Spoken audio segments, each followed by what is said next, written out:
Y hoy quiero predicar esta palabra, la he titulado Él es la fuente. ¿Quién es la fuente? ¿Quién es la fuente? Aleluya. Y vamos a 1 Corintios, capítulo 2, versículos 12 al 14. 1 Corintios, capítulo 2, versículos 12 al 14. Lo voy a leer en la Reina Valera 1960. Dice así: y nosotros no hemos recibido el espíritu del mundo, sino el espíritu que proviene de Dios, para que sepamos lo que Dios nos ha concedido, lo cual también hablamos, no con palabras enseñadas por sabiduría humana, sino con las que enseña el Espíritu, acomodando lo espiritual a lo espiritual. Tremenda revelación de Dios al apóstol Pablo, que se manifestó en él, se manifestó en Pedro, y creo que en cada uno de aquellos que han abierto su boca para dar una palabra de parte de Dios. En el capítulo 11 de Génesis encontramos una de las historias más conocidas de la palabra de Dios. Dios utiliza el idioma o los idiomas para traer confusión y para traer división. Dios miró un pueblo que en sus propias fuerzas pretendía llegar al cielo. Y no solamente eso, sino lograr un reconocimiento que trascendiera las edades y las generaciones. Y cuando Dios miró la unidad, miró que sentían lo mismo, miró que hablaban lo mismo, miró que estaban de acuerdo para lograr cualquier cosa que se propusieran, Dios los confundió y Dios los dividió, utilizando como estrategia los idiomas. Quiere decir que en ese momento todos hablaban el mismo idioma, la misma lengua. Y Dios hizo que hablaran diferentes idiomas. Esto llevó a que según el idioma que hablaran, se agruparan. Y una vez que estuvieran agrupados según el idioma o la lengua que hablaran, tomaron diferentes rumbos.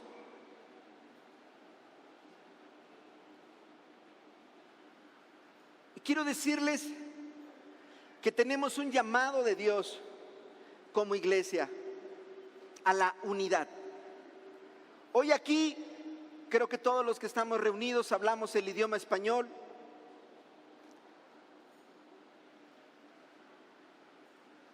Lo interesante es si hablamos una misma cosa. Está escrito que de la abundancia del corazón habla la boca. Esto significa que para que hablemos una misma cosa, aun cuando hablamos el mismo idioma, necesitamos sentir lo mismo. Y yo quiero hacer una pregunta para ver si aquí hay alguien que sienta lo mismo que otro que también está aquí. ¿Hay alguien aquí que tenga sed del Espíritu de Dios? ¿De veras? ¿Hay alguien aquí que venga con una pasión por volcarse delante de la presencia de Dios? Hace muchos años fui a ese parque de la Ciudad de México llamado Chapultepec. Hay una zona donde hay algunas pendientes, y cuando ve uno el pasto con esas pendientes, a mí me dan ganas, ese día me dieron ganas de tirarme al piso y rodarme sobre el pasto. Hace como un año, año y medio, llevé a unos jóvenes a un lugar, y cuando llegamos ahí el pasto está muy bonito y también hay algunas pendientes, y recuerdo que dos de ellos no se aguantaron las ganas de tirarse al suelo y de rodarse en el pasto. Se antoja cuando lo ves. Repito la pregunta: ¿hay alguien aquí que tenga un deseo enorme de volcarse delante de la gloria de Dios? si estamos sintiendo lo mismo, que estamos listos para lo que viene. Y dice el apóstol Pablo que Dios nos ha dado de su espíritu. En el liderazgo, la relación que existe entre el líder y el equipo, mira cómo lo voy a decir, lo es todo. Hay un liderazgo que se otorga por imposición, pero hay un liderazgo que se gana por reconocimiento. Y cuando el liderazgo se gana por reconocimiento, la relación entre el líder y el equipo lo es todo. ¿Qué significa? Bueno, el líder que se ganó el reconocimiento de su equipo debe de buscar hacerse uno.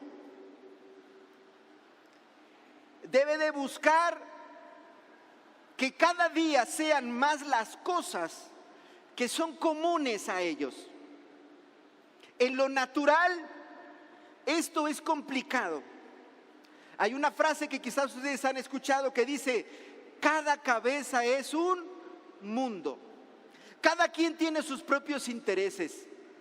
Cada quien tiene sus propios anhelos. Y ahí se originó la palabra cosmovisión, para decir que cada quien tiene una visión de las cosas diferente a la del otro. Lo cual indicaría que tener el equipo ideal prácticamente es imposible en el liderazgo. Aunque hablen el mismo idioma, no sienten lo mismo. Aunque hablen el mismo idioma, en su cabeza, en su corazón no está lo mismo. Entonces, escuchen lo que voy a decir. Yo creo que en lo natural es imposible. La gente se mueve de un equipo a otro por intereses.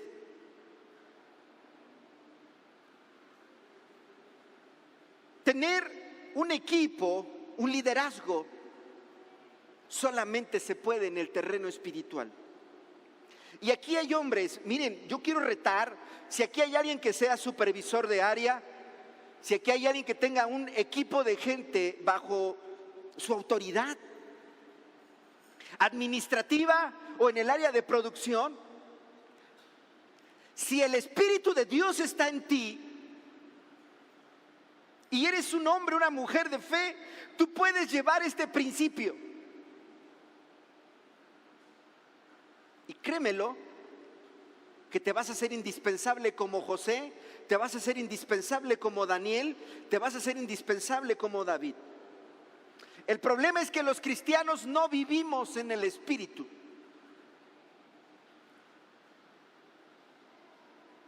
Si hemos aprendido que la fuerza para alcanzar las metas, para alcanzar los objetivos, es andar en el Espíritu, ¿cómo puedo romper yo con un principio natural? Escúchame bien, quizás suena exagerado, pero que nadie ha logrado. Más que aquellos que se reunieron en Babel.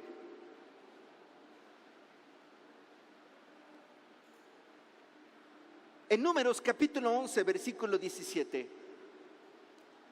Tenemos un problema, el líder está cansado, el líder tiene mucho trabajo y no puede, porque es muchísima gente la que tiene bajo su cuidado. Y entonces Dios le da la solución y le dice: reúne, convoca. Fíjense bien, Dios me da a mí como líder la autoridad y la libertad de escoger a mi equipo de trabajo.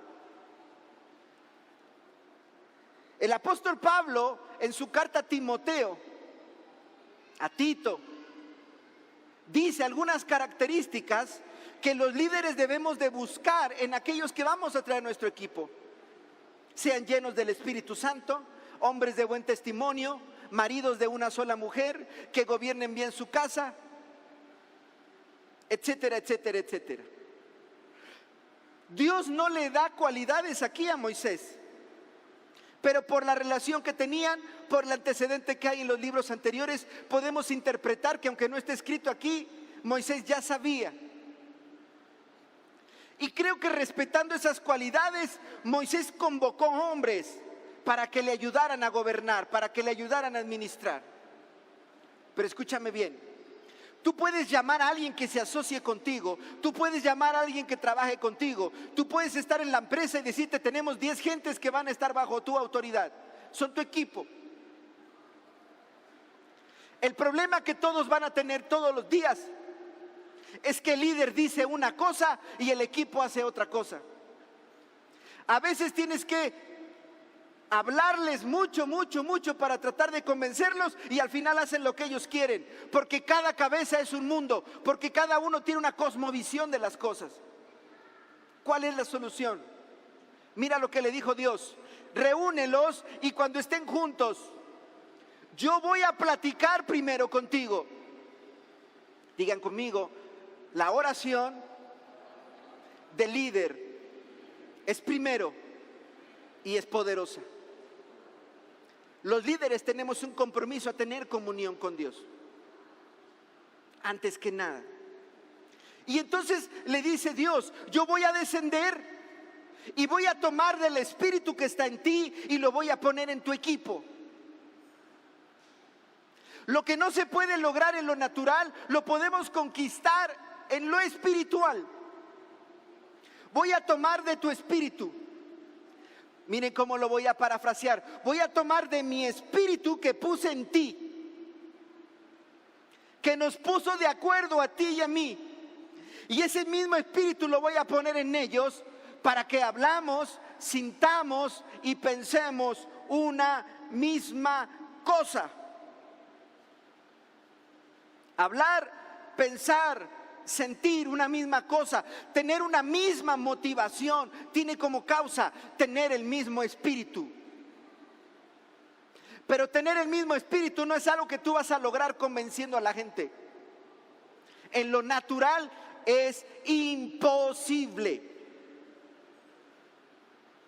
Esto solamente es posible en lo espiritual. Y aquí quiero resaltar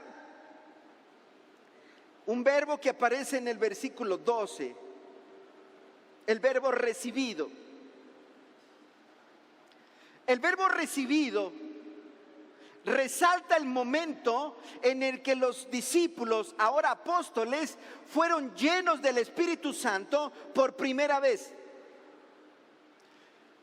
Porque fue ahí cuando el Espíritu de Dios vino sobre ellos. Fue ahí cuando, siendo llenos del Espíritu Santo, el Espíritu de Dios posó sobre ellos. Es decir, fue ahí donde ellos hablaron, pensaron y sintieron una misma cosa. Por eso en el libro de los Hechos leemos que todos los días en el templo y por las casas no cesaban de hablar y de predicar a Jesucristo. Y habla en plural. Y todos los días se añadían a la iglesia los que habían de ser salvos. Se van a dar cuenta que el lenguaje es plural, porque los apóstoles, la iglesia, tenían un mismo sentir. Ahora yo quiero lanzar un primer reto. Qué importante es permanecer lleno del Espíritu Santo una vez que fui lleno de Él. ¿Entendieron lo que acabé de decir? El problema de los cristianos es que son bautizados con el Espíritu Santo, son llenos del Espíritu Santo, pero escúchame bien, no permanecen llenos del Espíritu Santo. Y entonces los pastores preguntamos: ¿hay alguien aquí que no ha recibido el bautismo en el Espíritu Santo? Y levantan la mano unos. Y luego tenemos que preguntar: ¿hay aquí que tiene mucho tiempo que no ha hablado en lenguas? Y levantan la mano otro montón más grande. ¿Sabes por qué? Porque el cristiano no ha logrado entender que para vivir en el Espíritu necesitamos permanecer llenos del Espíritu Santo. Es bien difícil, hermanos, que nos pongamos de acuerdo en algo. La carne tiene tanta fuerza y tanta autoridad.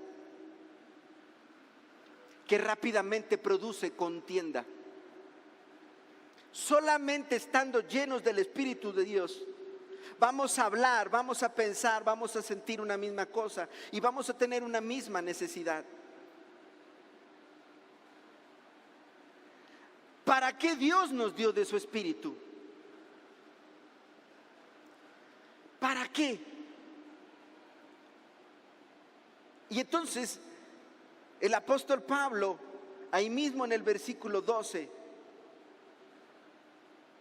utiliza un verbo que tiene varios significados. La versión 60 dice para que sepamos. Pero la palabra sepamos también se puede entender o debió traducirse como entender o conocer.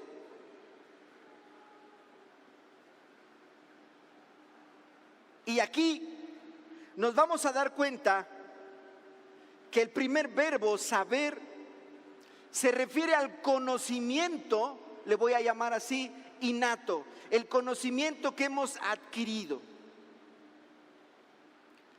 Pero la palabra conocer, que sería el segundo verbo, se refiere al conocimiento solamente que se adquiere a través de la experiencia. Y déjenme decirle algo. Los cristianos sabemos que en Dios no es suficiente con saber. Tenemos que conocer. Y voy a poner el ejemplo más sencillo. ¿Cuántos aquí saben que Dios sana? Ahora, ¿cuántos conocen que Dios sana? ¿Se entendió la diferencia de uno y otro?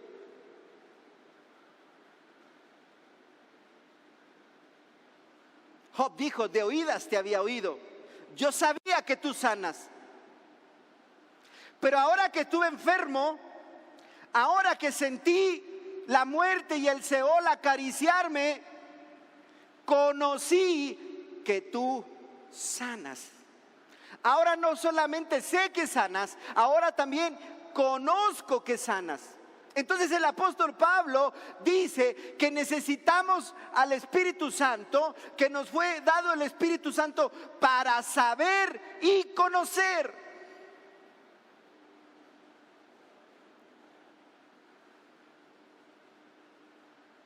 Él nos concedió el Espíritu Santo, Él nos dio el Espíritu Santo, Él nos confió el Espíritu Santo para saber y para conocer lo que Él nos ha dado, para saber y conocer lo que Él nos ha confiado.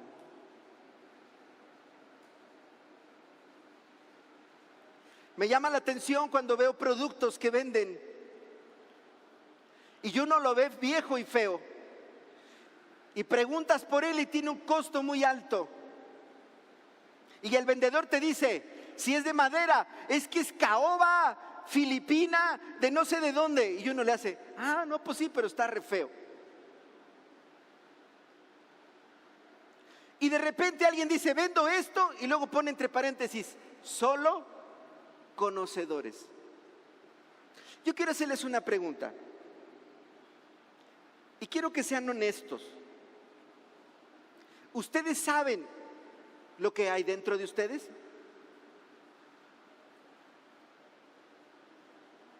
Voy a cambiar la pregunta. ¿Realmente ustedes conocen lo que hay dentro de ustedes?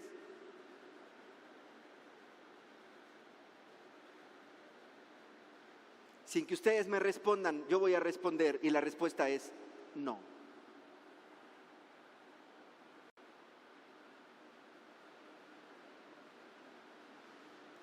Y entonces una persona muy sabia, a punto de explotarle la cabeza, dijo, nadie sabe lo que tiene. Yo he conocido gente drogada diciéndome, yo era cristiano, no hay nada mejor que ser cristiano, y está drogándose.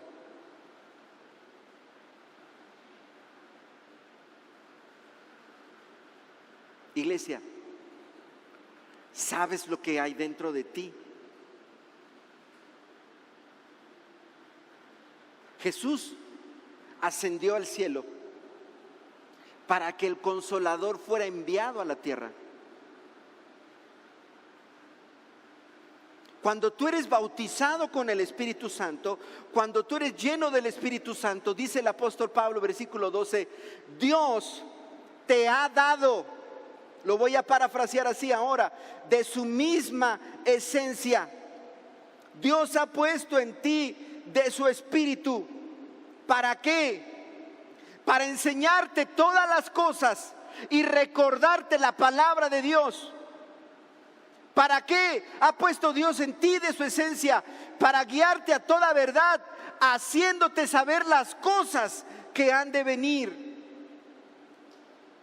Y el apóstol Pablo habla una profundidad aquí. Para que yo conozca lo que Dios me ha confiado. Para que yo valore lo que Dios ha puesto en mis manos. Y es ahí donde yo debo de sentir lo mismo que Él. Yo debo actuar de la misma manera que Él. Dice el apóstol Juan que el Espíritu Santo vino a hablar lo que el Padre le decía. El Espíritu Santo vino a darnos a conocer los secretos del Padre. Y dice que el Espíritu Santo no diría nada por su propia cuenta, sino que todo lo que diría sería lo que el Padre le diría que nos dijera. En otras palabras, oír la voz del Espíritu Santo, tener una revelación del Espíritu Santo, es oír la voz del Padre y el Padre mismo dándote a conocer sus secretos. Pero el reto es que ahora te corresponde a ti y a mí hablar por el Espíritu las cosas del Espíritu. Y viene la frase para el Face. Debemos aprender a expresar las verdades espirituales en términos espirituales.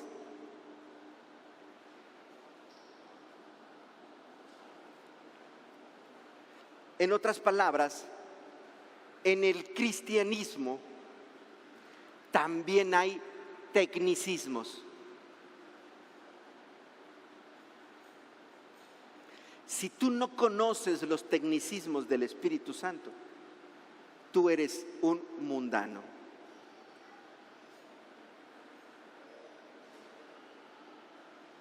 Porque Dios no puso en ti el mismo espíritu que está en el mundo.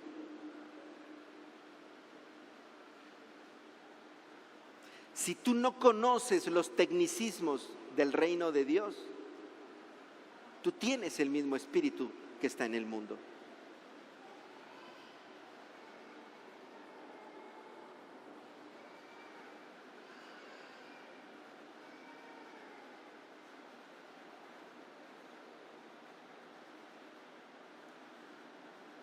Yo quiero que reflexiones en esto.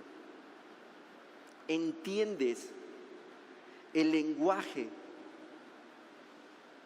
del reino de Dios? Porque los hijos de Dios expresamos verdades espirituales en términos espirituales. Quiero invitarlos a ponerse en pie.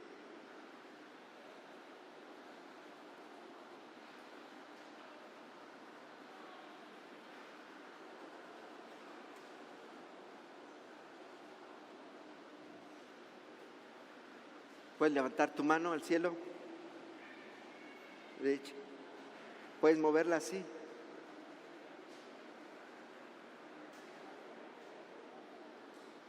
Muy bien, vamos a bajarla.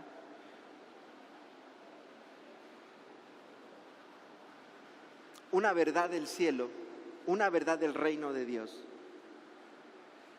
es que yo estoy dispuesto a rendir mi vida delante de Dios.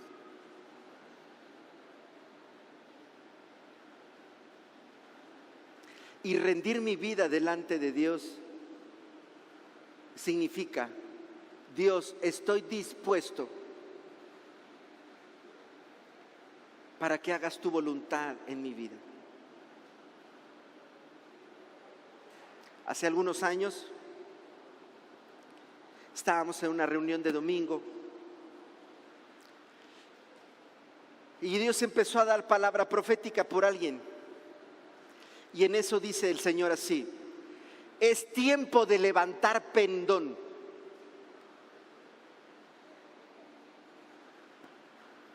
La reunión terminó. Empecé a orar durante esa semana. Empecé a leer la Biblia sobre qué significa levantar pendón. Y al siguiente domingo di una enseñanza a la iglesia. Allá atrás, al final, si alguien quiere voltear. Es más, ¿me ayudan a traer, Macario, la base de las banderas, por favor?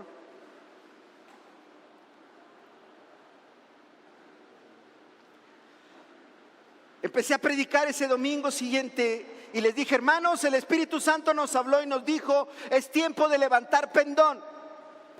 Nosotros expresamos verdades espirituales en términos, pero como estaba predicando a mundanos tenía que aclarárselos. ¿Quién entendió lo que acabó de decir el Espíritu Santo? Cada vez que Dios daba una victoria al pueblo de Israel, se tomaba una bandera y se ondeaba. No es simplemente levantar bandera, es el momento en que la levantas. Y en ese entonces mandamos a hacer esta base. Y 1, 2, 3, 4, 5, 6, 7, 8, 9, 10, 11, 12. Teníamos 12 banderas. Y a partir de ese domingo en nuestros cultos, esas 12 banderas ondeaban nuestras reuniones a la hora de la alabanza y de la adoración.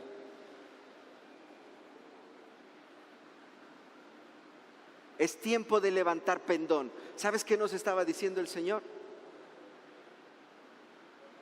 Me he puesto en favor tuyo, está hecho.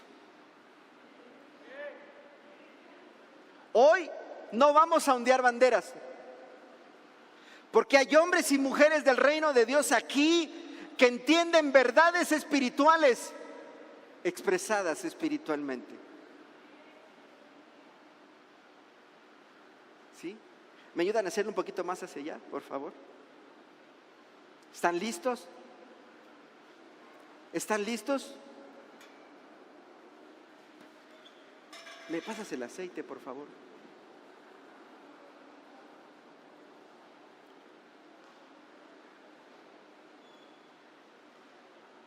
Una de las verdades del reino de Dios es el aceite de oliva.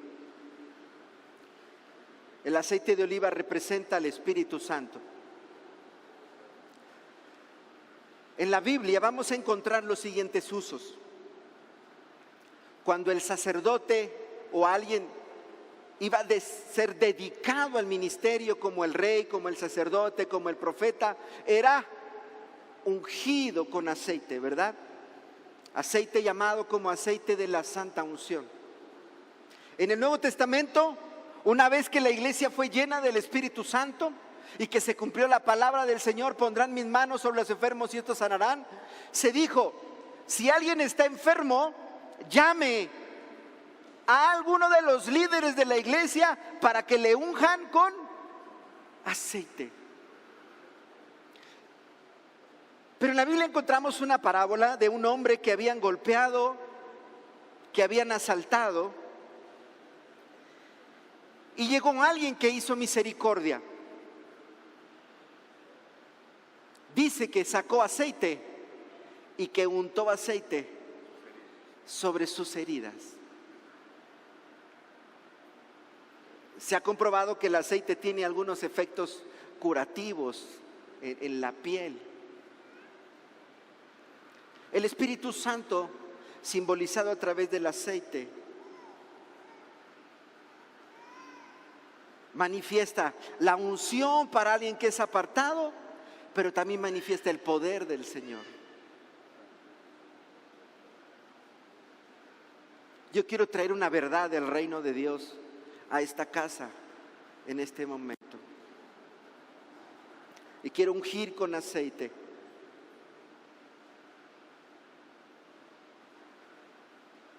Aquellos que en esta semana estuvieron ayunando, estuvieron orando, pero que hubo un rema de Dios especial, donde Dios los inquietó a reconocer que siervos inútiles, bueno, doblemente inútiles somos, porque no hemos hecho ni lo que nos tocaba hacer. Digo, inútil uno es el que hizo lo que tenía que hacer. Inútil dos, el que no ha hecho lo que le tocaba hacer. Yo no sé quién ayunó en esta semana, yo no sé quién oró, pero sí sé que hubo unos que el Espíritu Santo los inquietó y les dijo: levántate, levántate, es tiempo de que comiences a cumplir con tu ministerio. Y yo quisiera invitarlos, aquellos que el Espíritu Santo, que Dios inquietó, así que vengan al altar y me permitas ungirte con aceite en este momento. En otras palabras, quiero ungir en primer lugar a aquellos que el Señor está apartando, aquellos que el Señor está apartando y les está diciendo: es el tiempo de hacer lo que tienes que hacer. Amén.